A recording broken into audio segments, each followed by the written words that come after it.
Voice news और आपके साथ मैं हूं ममता सिंह। तो चलिए शुरुआत करते हैं आज की कुछ खास बड़ी खबरों से। मनीष सिसोदिया ने बीजेपी पर जमकर साधा निशाना। गुजरात की स्कूल व्यवस्था को लेकर साधा निशाना। गुजरात के स्कूल की जर्जर तस्वीरें भी साझा की। गुजरात के शिक्षा मंत्री के हलके का दौरा करने जाएंगे मनीष सिसोदिया। 70 स्कूल ठीक करके दिखाएं, वो भी प्राइमरी स्कूल। तो ये तो अब गुजरात को स्वीकार नहीं है। गुजरात की जनता 5 साल में अपने स्कूल ठीक कराना चाहती है और हो सकते हैं ये केजरीवाल जी ने करके दिखाया, गुजरात में भी करके दिखाएंगे।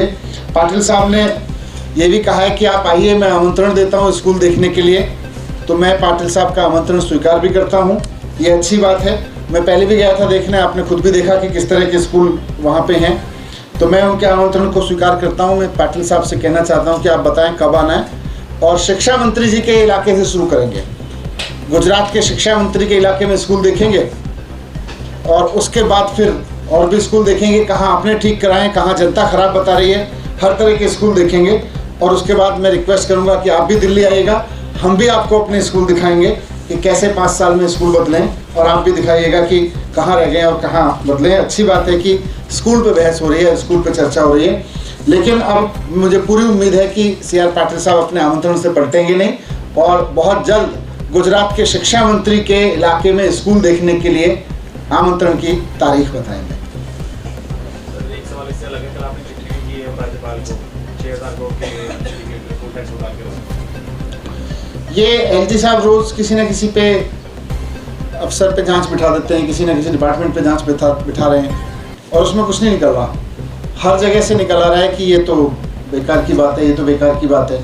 मैंने उनको असली घोटाले के बारे में फैक्ट्स दिए थे कि किस तरह से बीजेपी ने नगर निगम में 6000 करोड़ का घोटाला किया है और दिल्ली की जनता से ही वसूला, और देश की और जनता जो दिल्ली में आती है, कमर्शियल टैक्स जो दिल्ली में कमर्शियल वाहनों के प्रवेश पे वसूला जाता है, उसमें बहुत बड़ी धांधली हुई है। लोगों से लिया गया लेकिन टैक्स में नहीं दिया गया और बीजेपी जानबूझ के उसको छूट देती रही और अगला जब ठेका दिया तो और कम पैसे में दे दिया। लोग बाहर से आके कह रहे हैं कि गुजरात में स्कूल नहीं बने। उन्होंने कहा है कि उन्होंने गुजरात की सरकार ने सूरत में 73 प्राइमरी स्कूलों को स्मार्ट बोर्ड लगवा के ठीक किया है। पहले तो ये अच्छा लगा कि अब गुजरात की जनता के डर से, क्योंकि गुजरात की जनता अब स्कूल मांग रही है, तो सरकार के 27 साल खत्म होने के मौके पर अब 73 स्कूल तो आपने ठीक कराए, तो ये अच्छी बात है। लेकिन ये दुख भी हुआ कि 27 साल में भारतीय जनता पार्टी ने केवल 73 सरकारी स्कूल ठीक कराए। मैं डेटा देख रहा था क्योंकि हमने हिसाब लगाया कि गुजरात में कितने दिन में स्कूल ठीक हो सकते हैं। तो मैंने तो गुजरात के कोने कोने में स्कूल देखे हैं, खराब पड़े हैं, सारे सड़े पड़े हैं स्कूल। पढ़ने के लिए फैसिलिटीज़ नहीं है, टीचर्स दुखी हैं कि कोई फैसिलिटी नहीं दे रही सरकार। लेकिन अगर आप 27 साल में 73 सरकारी स्कूल ठीक करते हैं तो गुजरात में 40,800 सरकारी स्कूल हैं। इस रेट पे तो आपको 15,000 साल लगेंगे सारे सरकारी स्कूलों को शानदार बनाने में। तो आप 15,000 साल की बात कर रहे हैं। मैं कहना चाहता हूं कि भारतीय जनता पार्टी का ये फार्मूला बहुत घटिया है कि 27 साल में हम 73 सरकारी स्कूल ठीक करेंगे। आपका फार्मूला गुजरात के किसी काम का नहीं है। गुजरात की जनता चाहती है कि 5 साल में स्कूल ठीक हों। ये हज़ारों साल इंतज़ार नहीं करना चाहती है गुजरात की जनता।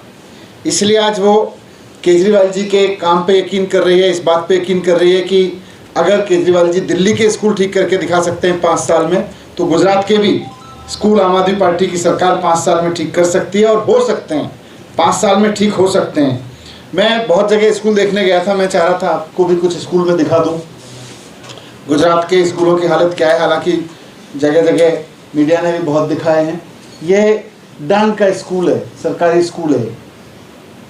इस तरह के स्कूलों की हालत है, ये बिठा रहे हैं और उसमें कुछ नहीं निकल रहा। हर जगह से निकल आ रहा है कि ये तो बेकार की बात है, ये तो बेकार की बात है।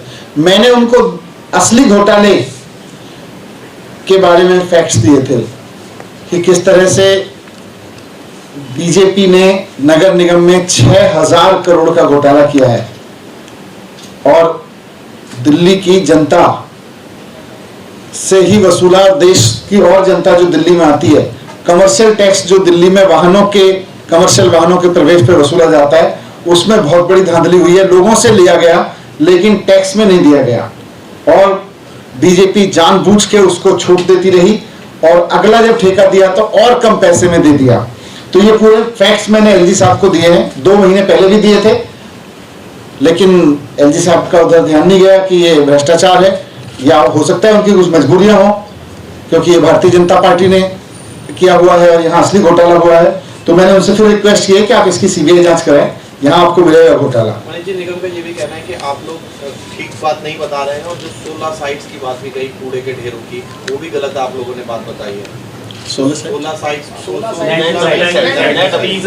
अच्छा नहीं, ये तो फैक्ट बताया मैंने, जो सारे चीजें फैक्ट बताई हैं। मैंने तो प्रेस कॉन्फ्रेंस में दिखाया था कि वहाँ उन्होंने लोकेशन आइडेंटिफाई कर रखी है। इसमें भी मैंने कहा कि मैंने फैक्ट दिए हैं, फैक्ट बताएं और ये सफाई क्या सीबीआई जांच कराएं, फिर जहाँ से क्यों घबरा रहे हैं एलजी साहब। सर, आज राहुल जमानी कोर्ट में सुनवाई के दौरान सीबीआई ने विरोध तक नहीं किया जुडिशियल कस्टडी में विजय नायर को भेजने का, यानी कि सीबीआई मान चुकी है कि विजय नायर को पूछताछ के लिए कोई सवाल नहीं। देखिए, ये सबको पता है, भारतीय जनता पार्टी की स्क्रिप्ट लिखती है रोज एक नई स्क्रिप्ट लेके आ जाते हैं ये लोग, तो कुछ हुआ है नहीं, सबको पता है। Thank you. वक्त हो गया एक छोटे से ब्रेक का। ब्रेक के बाद फिर से हाजिर होंगे ऐसी कुछ खास बड़ी खबरों के साथ। तब तक के लिए नमस्कार।